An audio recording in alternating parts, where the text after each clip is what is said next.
என் கனவுல மண்ணெல்லி போட்டுட்டா. ஹாஸ்பிடல்ல இருந்து திரும்பட்டும், அதுக்கப்புறம் அவளுக்கு நான் யாருன்னு காட்டுவேன்.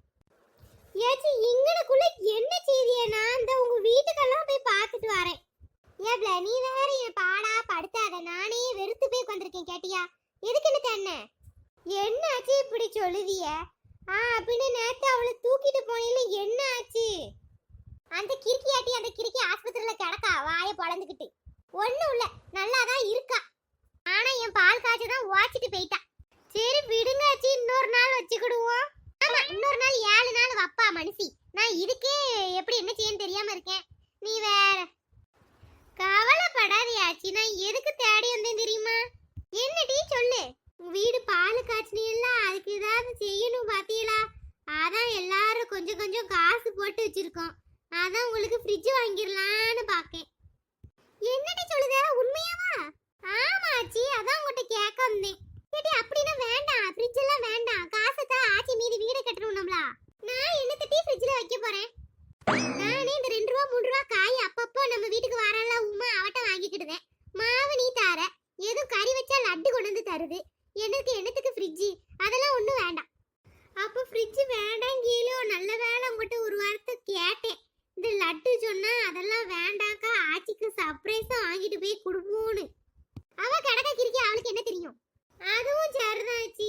அப்ப நான் உங்களுக்கு காசு தாரேனே சாயந்தரம் வீட்டுக்கு வந்து. கேட்டி உங்களுக்கு ஒன்றும் சிரமம் இல்லையட்டி இதுல? அதெல்லாம் ஒன்றும் இல்லை ஆச்சி, இப்பதானே நிம்மதியா இருக்கு. சரி ஆச்சி வாங்க, அப்படி போய் எலியாச்சி ஒரு எட்டு பாப்போம். அந்த ஆச்சியை பார்த்தே ரொம்ப நாள் ஆகுது.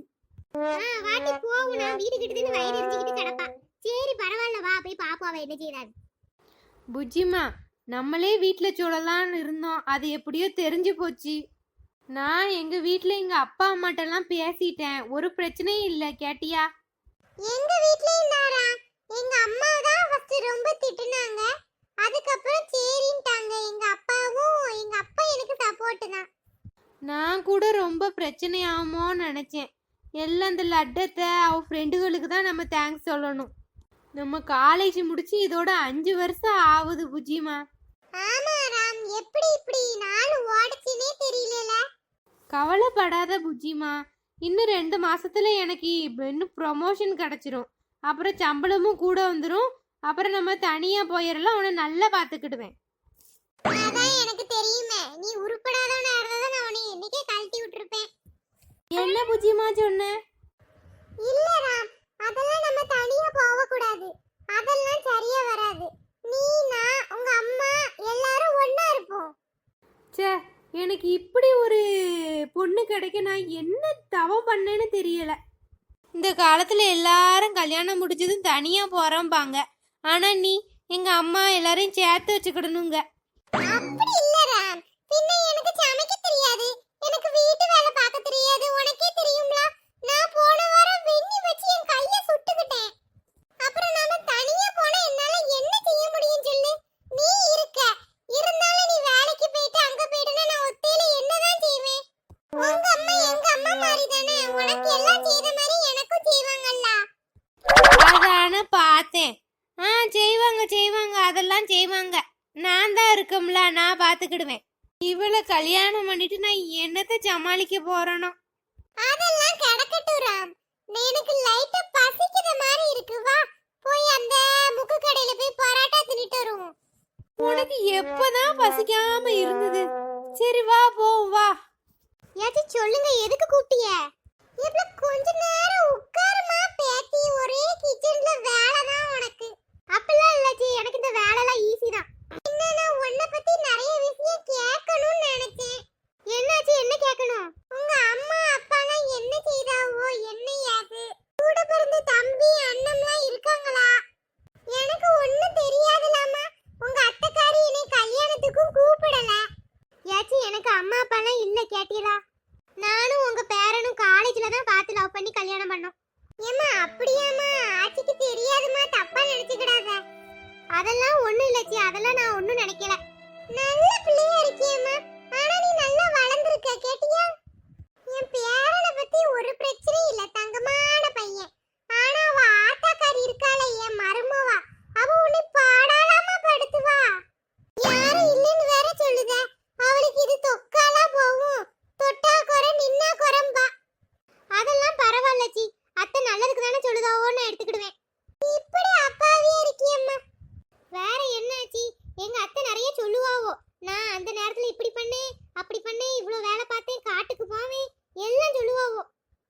வீட்ல தண்ணி பஞ்சம், நான் காட்டுல இருந்தா தண்ணி 2 குடம் சுமந்துட்டு வருவேன் வீட்டுக்கு அப்படின்லாம் சொல்லுவாவோ.